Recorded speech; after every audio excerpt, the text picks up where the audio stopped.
I thought we just have this press conference so we could brief you on a very important decision taken by the Cabinet. Let me give you the background.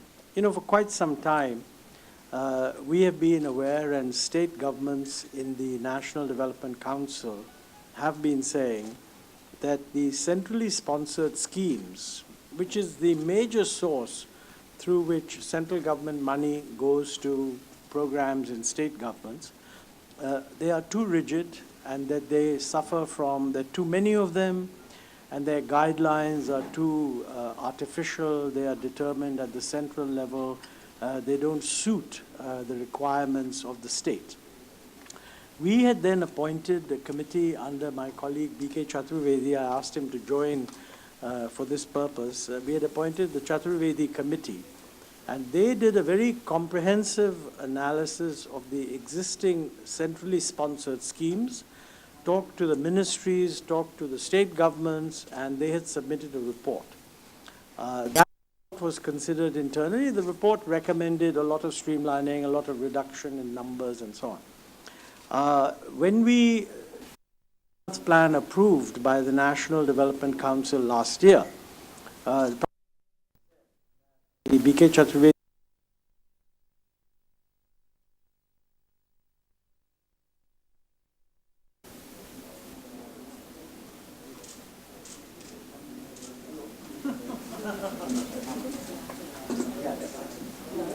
the silent mode before we begin. Thank you.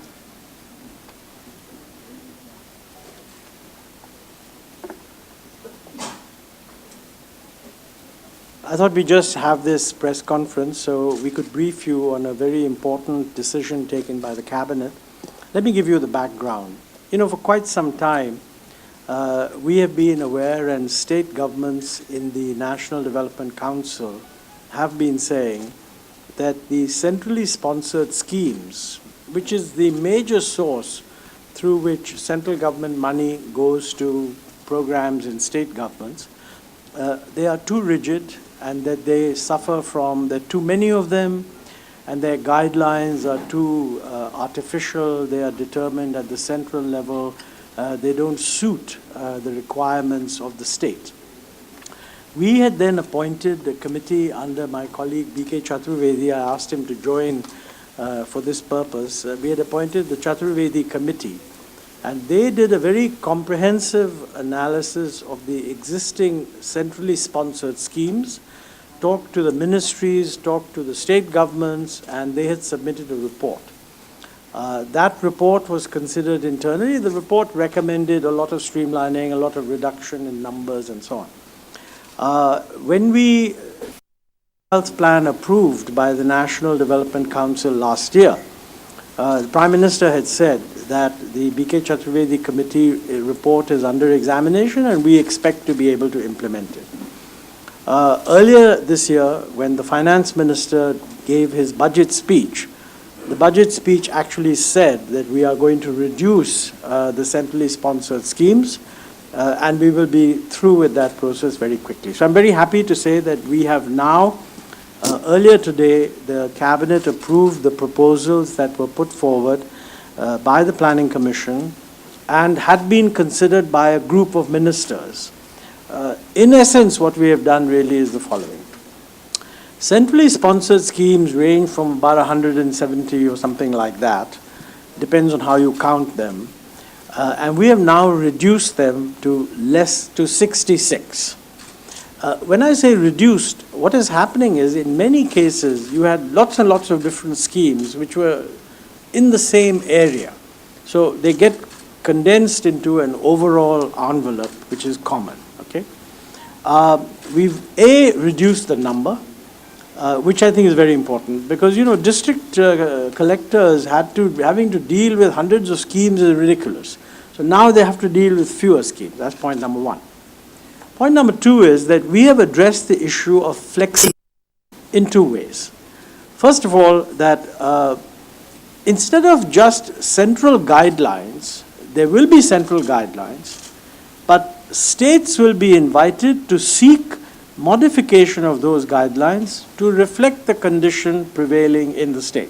So the Chief Secretary of each state has, during my annual plan discussions, I invited each Chief Minister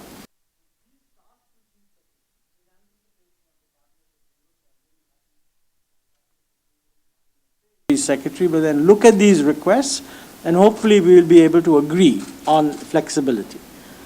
We've gone one beyond that, and this is very important.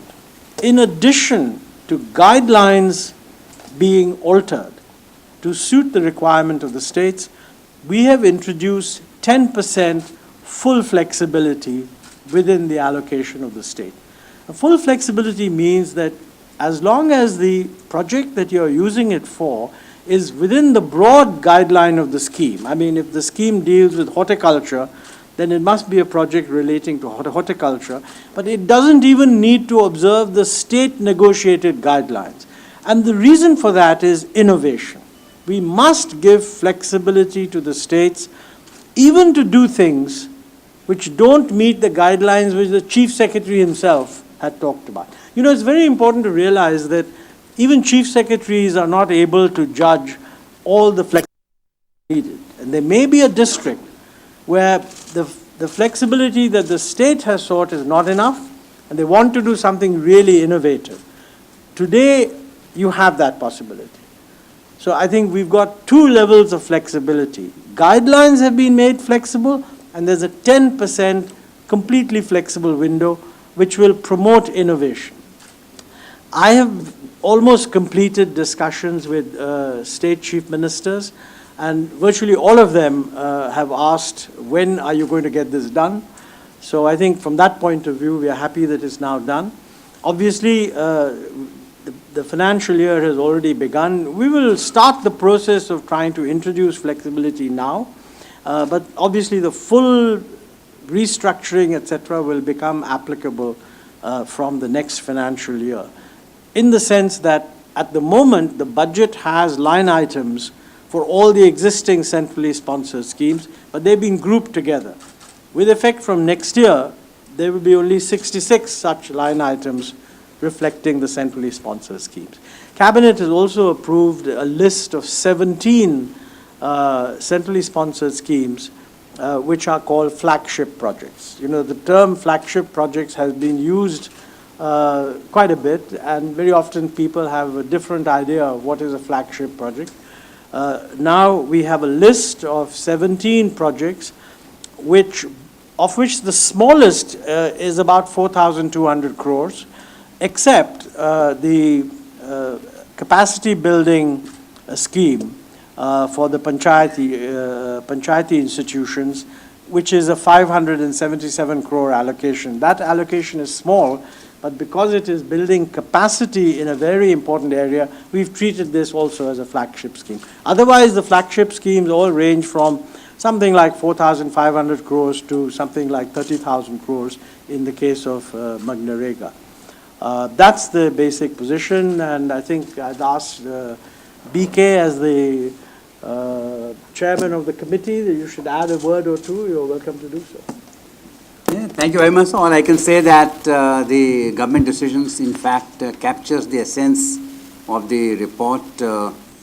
In the last several meetings of NDC, which I had attended and many of my colleagues have seen, there has been a demand from different states, different chief ministers, that government introduces schemes which says one size fits all.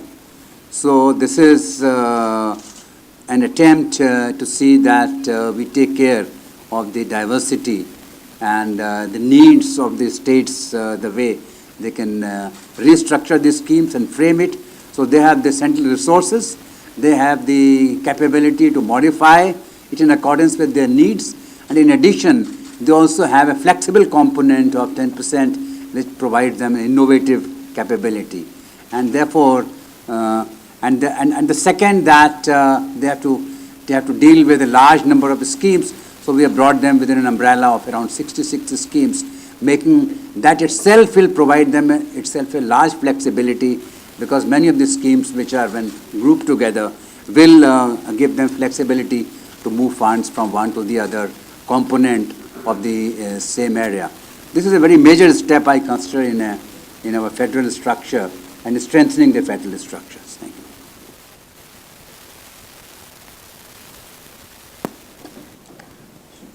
इसको हिंदी में ज़रूरत है.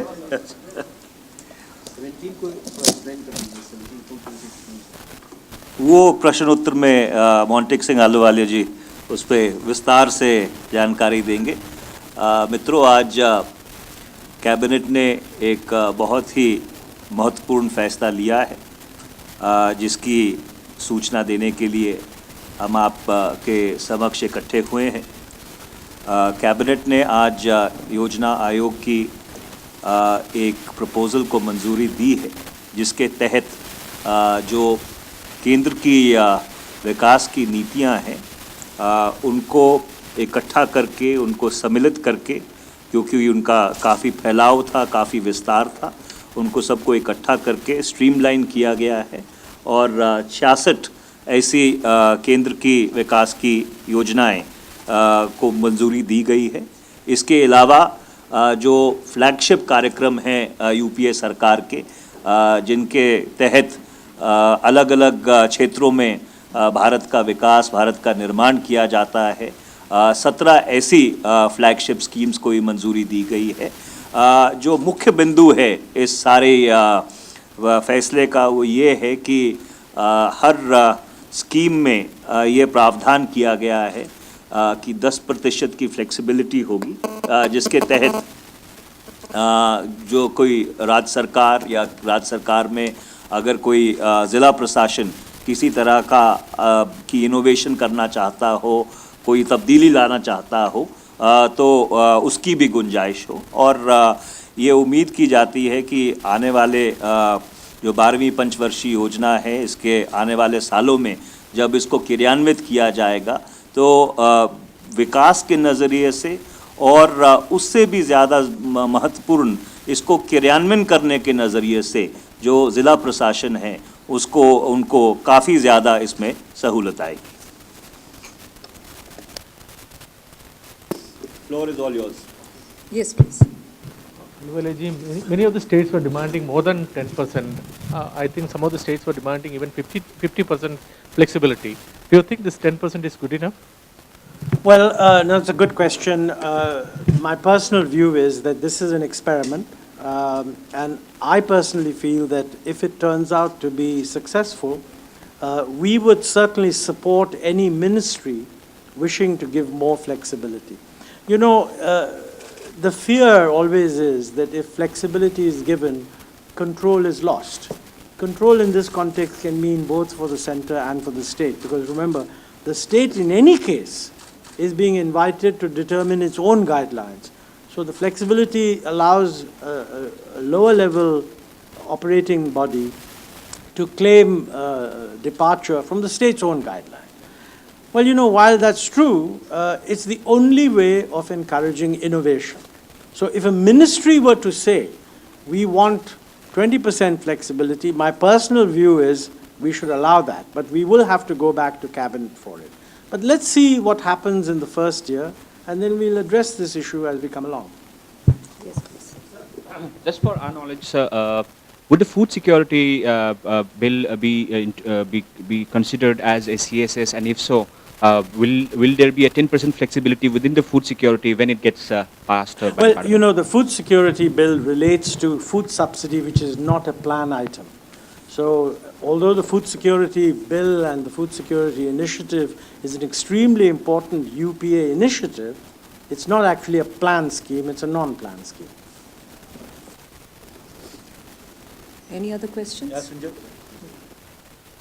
Mr. Tiwari, during the cabinet, was there any discussion on the floods and anything that the center wants to do about it? And was there any discussion on how the center is being in touch with the state government? Can you tell us, give us an idea what happened about the flood situation? Well, I think all of you are aware of the fact that the central government is extremely cognizant of the situation which is prevailing in Uttarakhand and in some other parts of the country with regard to these very unforeseen and unfortunate incidents which have taken place. And yesterday, the chairperson of the United Progressive Alliance, Mrs. Sonia Gandhi, and the Prime Minister, Dr. Manmohan Singh, had personally conducted an aerial survey. The Prime Minister, in fact, had issued a very detailed statement about the measures which are being taken by the UPA government in order to assist the state governments, which include deployment of men and material to try and alleviate the situation as quickly as possible. In addition to that, the of State for Home Affairs had briefed extensively yesterday evening about the initiatives which the various paramilitary organizations which report to the Ministry of Home Affairs are taking. So therefore, in a sense, Government of India is engaged with the state governments. We are cognizant of the situation. It is being monitored on a daily basis, and wherever there is any augmentation required or any help required, the central government is standing by in order to give it to the state government as and when they require, they feel that anything additional is required in addition to what is already being done. Manish ji, क्या cabinet में इस पर चर्चा हुई थी? एक second. और हिंदी में इसी को बता दें please. The package, that package that you talked about, is it going to come up in the cabinet very shortly? What you're saying is, I mean, there's already been a lot of talk on this and it will come up in the cabinet, but what happens to the package that Prime Minister spoke about? Is it going to come up in subsequent cabinet? You know, there's absolutely no question that the package will get implemented. It's not something that comes to cabinet immediately. Let me say that, you know, right now, as the minister pointed out, we're dealing with an emergency situation of rescue, relief, rehabilitation, etc. The package is to be brought in once some of these things have come under control. If cabinet approval is needed, it will be obtained. But I did not expect that having announced the package that it would actually have to go to cabinet this early. But you should assume that that amount is pretty much preordained. We only need it'll go to cabinet when we know exactly what the state government wants to use this money for. And at the moment, I'm sure they're primarily concerned with rescue. Sir, my question is to Deputy Chairman, Planning Commission. Sir, my question is to you. The rupee has further weakened vis-a-vis the dollar. It's actually touched 60. We remember last week when the finance minister addressed us at this very place, he said that the rupee will find its level, and he didn't see it going any further than 58 or thereabout. Any particular reason why it's come down, and how soon do you think the rupee bouncing back? Well, I'm glad you're giving me an opportunity to answer at length what I've been saying in the corridors every time somebody comes up. I think the most important thing point to make is what you're seeing is not behavior of the rupee. You're seeing behavior of all emerging market countries against a great deal of global uncertainty, triggered, as it happens on this case, because of statements made by the Federal Reserve. If you open any American newspaper, what you find, or international newspaper, what you find is markets behave in a surprised and a surprising way in response to the statements made by the chairman of the Federal Reserve.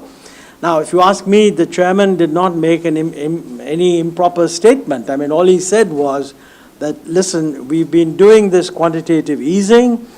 He said this is not being stopped, but looking ahead, if the economy recovers, we will also sort of begin to phase it out. And he said we may begin to phase it out later in the year and achieve the phase out in 2014.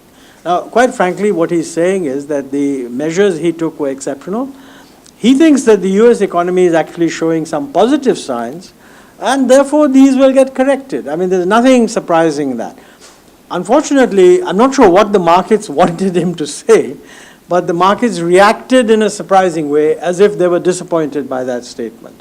It's not for me to pronounce on global markets, but inevitably, if you get an inflow into the United States, that inflow comes from other markets. I expect this to be a temporary phenomenon. I think if you're concerned about the rupee, let me just make one other point. It's not just the rupee that has depreciated. South Africa has depreciated, Brazil has depreciated, Mexico, you name a lot of countries, they've depreciated. We have probably depreciated more than other Southeast Asian countries. South Africa has depreciated much more than us. The reason for that is that we do have a relatively large current account deficit, but this has been known for some time. So the real question for India, which investors have to look at, do they believe that the Indian economy is looking better than it was 4 or 5 months ago?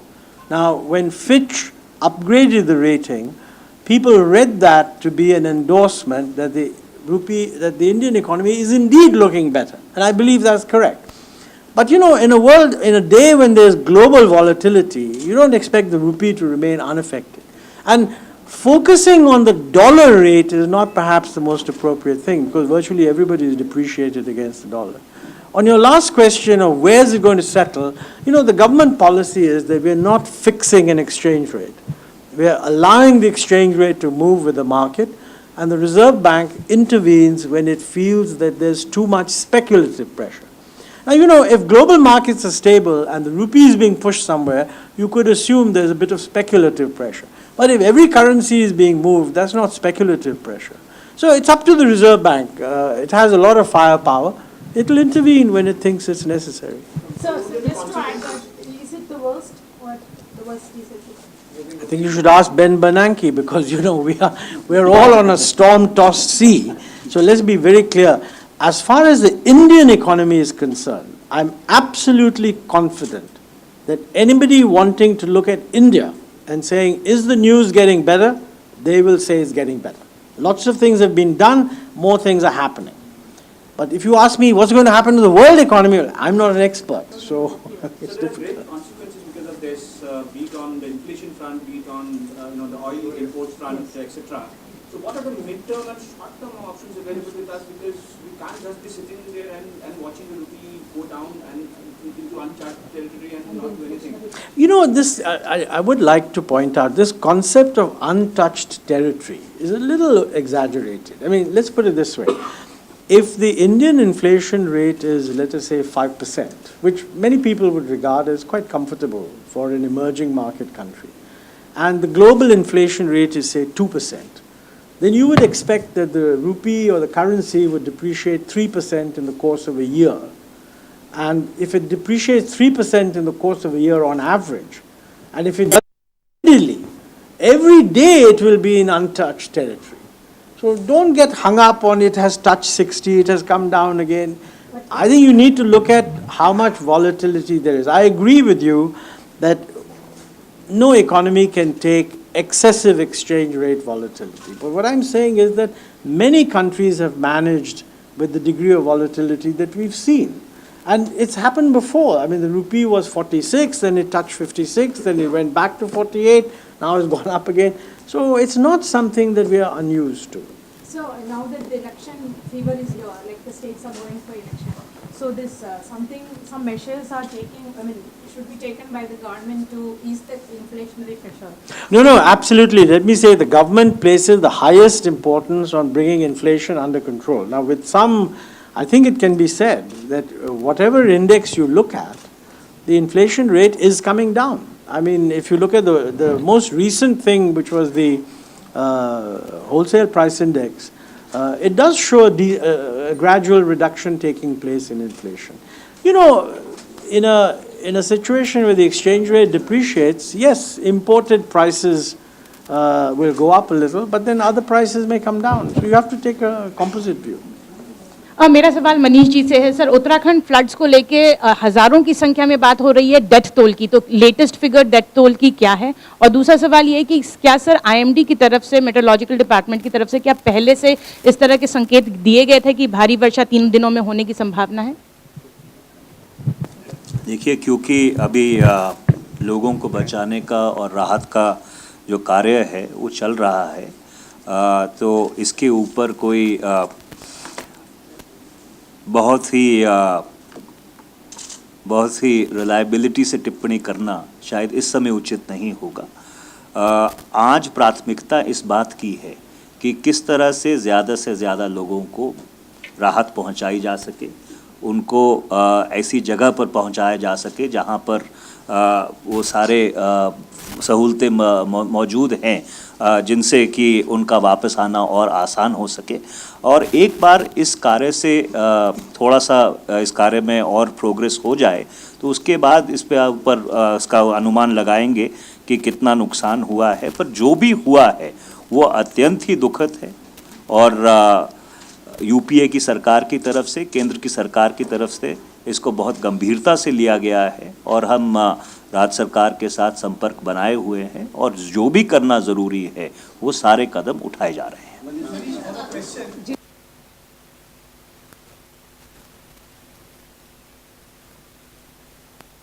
Measures जो थे वो नहीं लिए गए। देखिए, मुझे नहीं लगता कि आज इस विवाद में पड़ने की ज़रूरत है कि मेट्रोलॉजिकल डिपार्टमेंट की तरफ से कोई सूचना दी गई थी या नहीं दी गई थी। इसका पोस्टमार्टम बाद में भी किया जा सकता है। आज जो प्राथमिकता है वो ये है कि लोगों को कैसे वापस लेके आया जाए, उनको कैसे सुरक्षित स्थानों पर पहुंचाया जाए। तो आज सरकार चाहे केंद्र की हो चाहे राज्य की हो इस काम में जुटी हुई है। एक बार ये जो फेज़ है रेस्क्यू और रिलीफ का ये पूरा हो जाए तो उसके बाद इसके ऊपर जो भी विश्लेषण ज़रूरी है वो विश्लेषण कर लिया जाएगा। Yes, Amit, 1 minute, please. Can you give us a ballpark figure of the amount that the government spends annually on the range of array of welfare measures?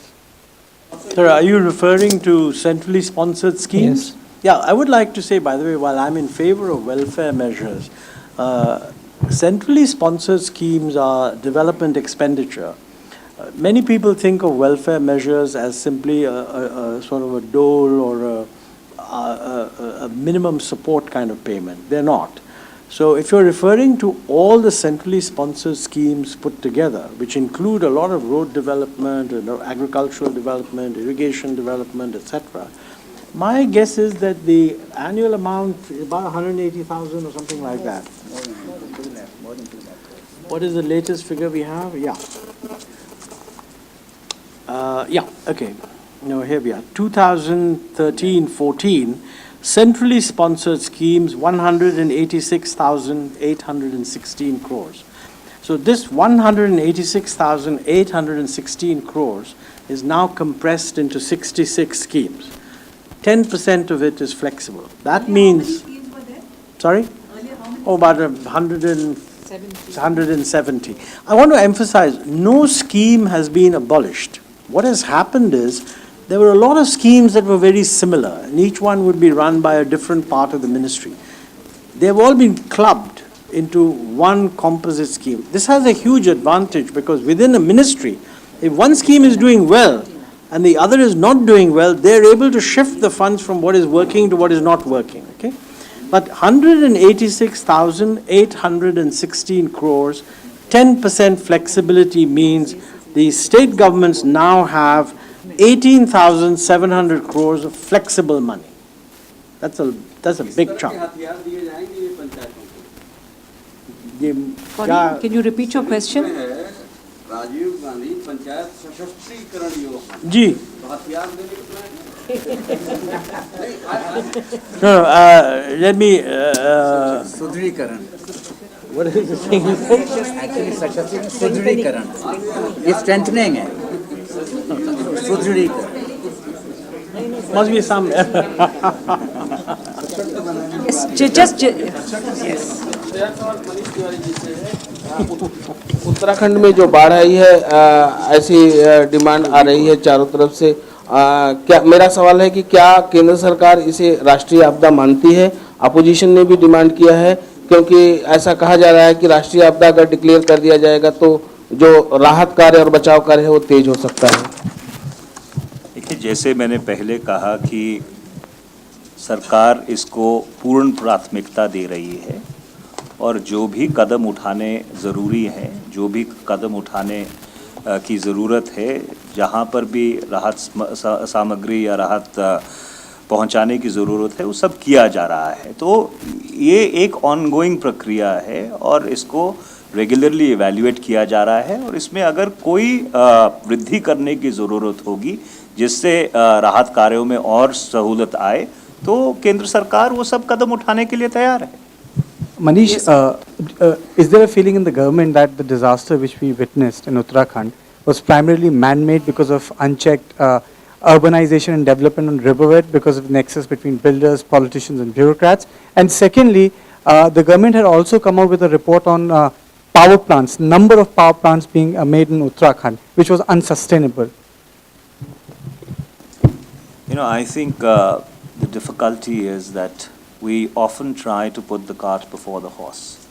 At this point in time, the entire effort of the government is concentrated on rescue, relief, and rehabilitation. As I had earlier stated, that whatever post-mortem requires to be done as to why this particular unfortunate tragedy occurred, whether it was because of reasons purely natural or there was a certain component of, for the lack of a better word, a man-made affair, you know, those can be gone into. But I think at this point in time, it is imperative that other political parties also, ones who are very quick with the advice, also try and mobilize their cadres and try and see as to how much they can contribute to the relief work in that particular state. And I think possibly there comes a time when we should stop scoring political brownie points and really focus and concentrate our energies on the task at hand.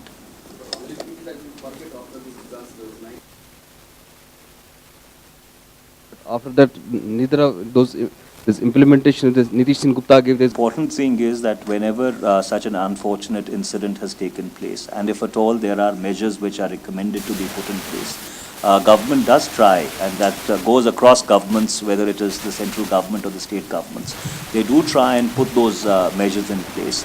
You know, there are certain things which you can preempt, which you can prevent. There are certain things which are beyond the control of let's say human nature, or let's say nature is a far more powerful force.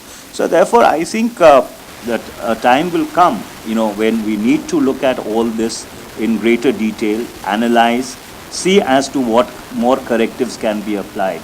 But at this point in time, I think everybody, including our friends in the media, I would like to request you that if we could focus ourselves in trying and see as to how we can facilitate the relief and rescue effort. Manish ji, पूर्णतः उचित है कि focus अभी rescue and relief पे होना चाहिए, लेकिन जैसा आप बता रहे हैं आने वाले वक्त में पोस्टमार्टम भी होगा, विवेचना होगी कि ये मानव निर्मित है या फिर प्राकृतिक आपदा है। तो ऐसे में ये बात सामने आई है कि सीएजी की रिपोर्ट आई थी आज से 3 साल पहले, जिसमें कि ये बात कही गई थी कि जिस तरह से वहाँ पर रैम्पेंट हाइडल पावर प्रोजेक्ट्स हो रहे हैं, डिफॉरेस्टेशन हो रहे हैं, 1.5 लाख पेड़ बोने की कोशिश होती थी, कहा जाता था कि आप लगाइए, लेकिन एक भी नहीं लगाया जाता था। और उसी का नतीजा है कि अलकनंदा और भागीरथी दोनों नदियों पर एम्बैंकमेंट जो है उसमें इंक्रोचमेंट हो गया था। क्या आपको लगता है कि इन सब चीज़ों की तरफ सरकार को एक इंक्वायरी कमेटी के जरिए ध्यान देने की ज़रूरत है? देखिए, जहाँ तक CNDG की रिपोर्ट का सवाल है, CNDG की रिपोर्ट का विश्लेषण लोक लेखा समिति करती है और जो भी CNDG ने सिफारिशें की हैं उनको अपने संज्ञान में लेकर जो भी PAC का व्यू होता है उसको संसद के समक्ष रखा जाता है। मुझे नहीं मालूम है कि क्या लोक लेखा समिति ने इस रिपोर्ट को अपने संज्ञान में लिया था, उसके ऊपर उन्होंने क्या टिप्पणी की है या क्या सिफारिश की है। और क्योंकि जो मुद्दा आपने उठाया है ये राज्य सरकार से संबंधित है, क्योंकि ये जो विषय हैं ये राज्य सरकार के अधिकार क्षेत्र में आते हैं, तो ज़रूर उसके ऊपर गौर किया जाएगा और हमें उम्मीद है कि राज्य सरकार भी इसको बहुत गंभीरता से लेगी। पर जैसा मैंने पहले कहा कि आज प्राथमिकता इस बात की है कि किस तरह से जो बचाव का काम है और उसके बाद लोगों को स्थापित करने का काम है उसको किस तरह से प्राथमिकता दी जाए।